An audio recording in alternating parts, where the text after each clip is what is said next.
Yes, I'm Rory Sutherland. I'm the Vice Chairman of Ogilvy in the UK and founder of the Behavioural Science practice there.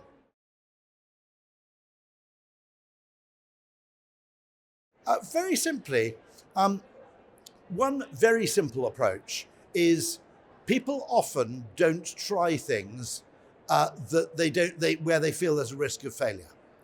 And one huge way you can make a difference in getting more people to apply is by asking them to apply, spontaneously reaching them in individual media and suggesting they do this, because that fundamentally changes the dynamics of how it feels to try something. If you've been asked to try something and they say no, you go away feeling fine. If you try something off your own bat and then you fail, the consequence is the same, but the way it feels emotionally is completely different. So I would make this point, by the way, when they look at, say, diversity in university admissions, they tend to look at, we'll wait for people to apply, and then when they do apply, we'll exercise a kind of upweighting or downweighting according to their background. A far better way to actually achieve a diverse body in anything is to upweight your activities to encourage underrepresented groups to actually apply in the first place.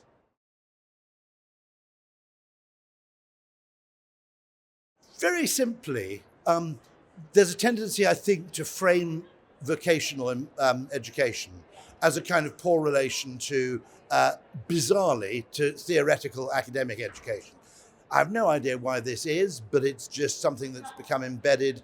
I think we can do a lot to reframe this, which is, do you want to end up in debt or do you want to end up earning money from day one? And we actually have a campaign to encourage people to work in the hospitality industry called Hospitality Rising, in which I was peripherally involved, which demonstrates that you can actually achieve huge effects simply by promoting the positives.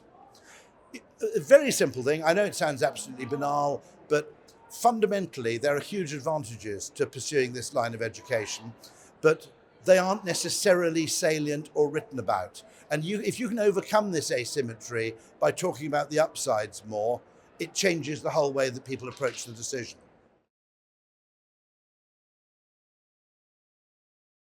I think, to be honest, there will be a trend in this direction anyway. I think people realize that the overexpansion of conventional university education was a mistake.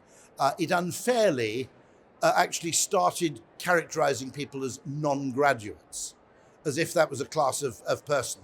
And I think what we will see also is a fundamental understanding of the lifestyle benefits and economic benefits of plying a trade. Now, one of the things we'll have to do far better is we'll have to get into schools and educate people about the plurality of jobs that exist. Because if you look at school people and you ask, what job do you fantasize about doing? Historically, it was always, cop, train driver, etc. And they're very, very worthwhile jobs, but they're only a minority of available jobs. There are lots and lots of jobs out there suited to a skill set that many, many people may have that people genuinely aren't aware of. But there's a bigger question than that, which I think needs to pervade the whole of educational decision-making, which is, I think we've got a spurious idea around equality of opportunity. Now, equality of opportunity to the same thing for everybody isn't actually much in the way of opportunity. There's a great book by a guy called Fishkin, the UCLA law professor, where he argues that what we should be trying to maximize is not equality of opportunity, it's plurality of opportunity. In two ways, by the way. The number of opportunities to enjoy a fulfilling working life that are presented to you in the beginning, but also plurality of opportunity in later life. In other words, the freedom to retrain, reskill, or find different careers 1 or 2 times later in life. Actually, if you define everybody by the thing they studied when they were 21, that isn't opportunity at all. That's a constraint.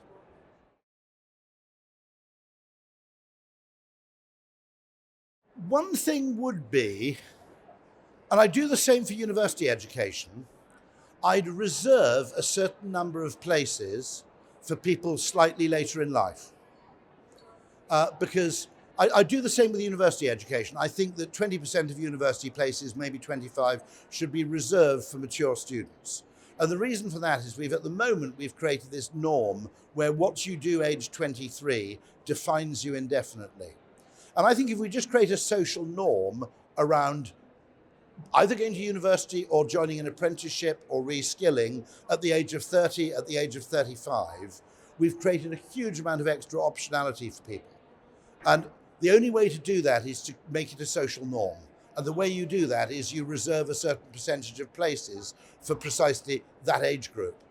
At the moment, we're in danger of allowing what you did when you were 21 to define you for the rest of your life. No one, I think, would think of that as a great world in which to live.